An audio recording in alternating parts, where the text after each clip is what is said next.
nama saya Rati dari BPKTK Provinsi Jawa Tengah. Dari pagi tadi hingga sore hari ini, yang saya dapatkan dari materi Mas Inwan ya. Tadi di sini saya belajar terkait dengan bagaimana menyusun prompt yang efektif, di mana tadi ada 4 elemen ya, ada PAPB, jadi ada peran atau persona, terus A-nya apa ya tadi?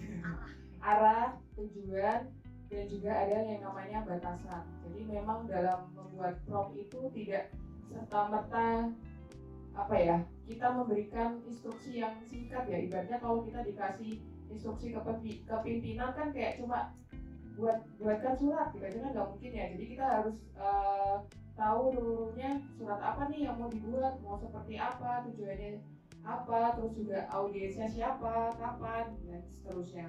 Nah, dari belajar prompt tadi, saya sudah mencoba untuk membuat proposal menggunakan prompt yang efektif, dan juga tadi sudah belajar terkait dengan bagaimana mengkustomisasi dari personalisasi yang ini ya di ChatGPT-nya ya. Tadi sudah diajarkan oleh Mas Inwan apa saja yang perlu dikunci di dalam settingan ChatGPT-nya, termasuk tadi juga belajar terkait dengan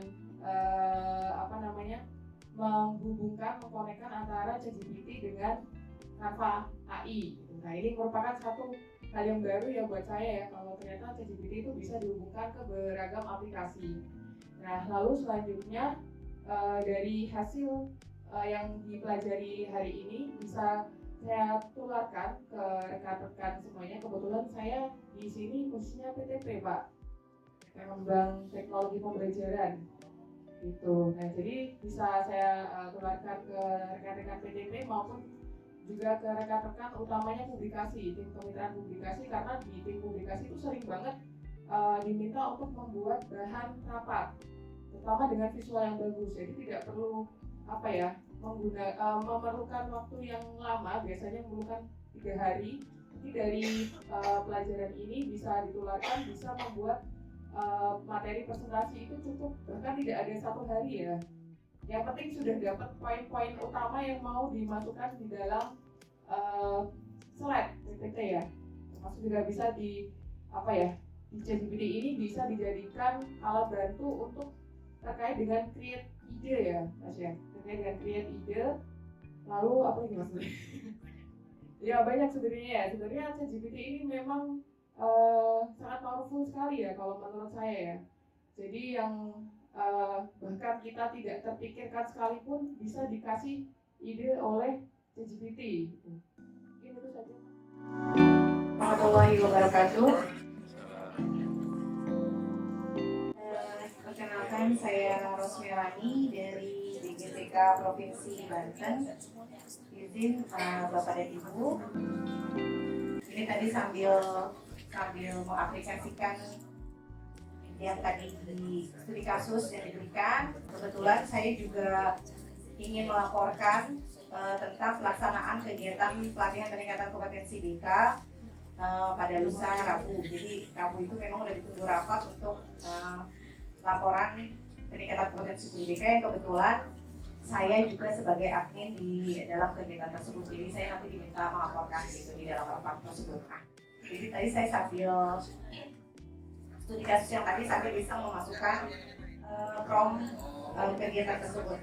Sebelum saya melakukan ke ChatGPT ini, saya membuat dulu acuannya.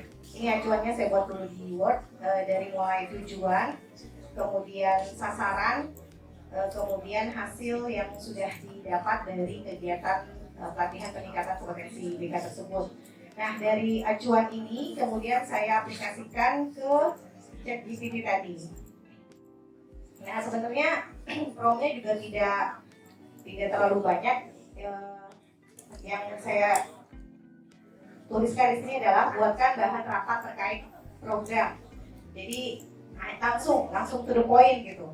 Kemudian di bawahnya sama seperti tadi yang disampaikan Pak Iwan. Di sini dibuat dalam 1 halaman lengkap realisasi kendala umum, solusi dan implikasi. Nah, kemudian dari hasil chat GPT ini diberikanlah dari latar belakang, kemudian pelaksanaan kegiatan, realisasi peserta, kemudian kendala utama, solusi yang disepakati, dan implikasi serta tindak lanjut. Setelah dari situ saya mencoba membuat, jadi ini tidak terlalu banyak panjang, tadi saya mau mencobanya. Jadi saya langsung mencoba membuatkan infografisnya saja, jadi biar tidak terlalu rumit gitu ya. Karena biasanya pimpinan itu kalau udah lihat infografis, oh ya udah terserah gitu. Jadi nggak usah terlalu berpanjang-panjang kata.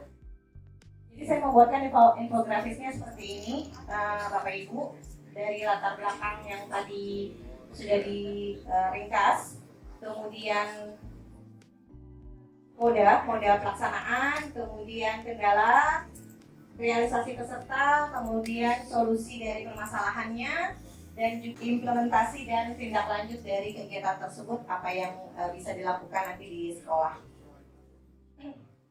Kemudian setelah itu saya juga mencoba membuat data tersebut menjadi progress bar. Nah, ini progress bar awal itu dari kehadiran yang peserta tersebut ya, karena peserta tersebut yang tidak hadir itu 58 orang, jadi terlalu banyak gapnya. Jadi kita coba buat dari mulai BK pertama sampai BK ketiga. Jadi kita melakukan kegiatan tersebut selama 3 periode, jadi batch 1 sampai batch 3. Nah, ini kita bisa lihat kehadirannya di sini. Kemudian saya buat lagi, diringkas lagi, ini ringkasan datanya sudah ada. Jadi nanti ketika saya sampaikan ke pimpinan, total sasaran 699, hadirnya sekian, tidak hadirnya sekian, presentasinya adalah 91,33%. Ini juga ada untuk kehadiran terendahnya juga sudah terlihat di sini, yaitu di Kabupaten Pandeglang dan Kabupaten Tangerang. Kemudian dari sini saya mencoba membuat target standar capaian minimal. Kita targetnya adalah 95%, ternyata yang hadir tadi 91,3%. Nah, ternyata semuanya tidak mencapai target Bapak dan Ibu gitu.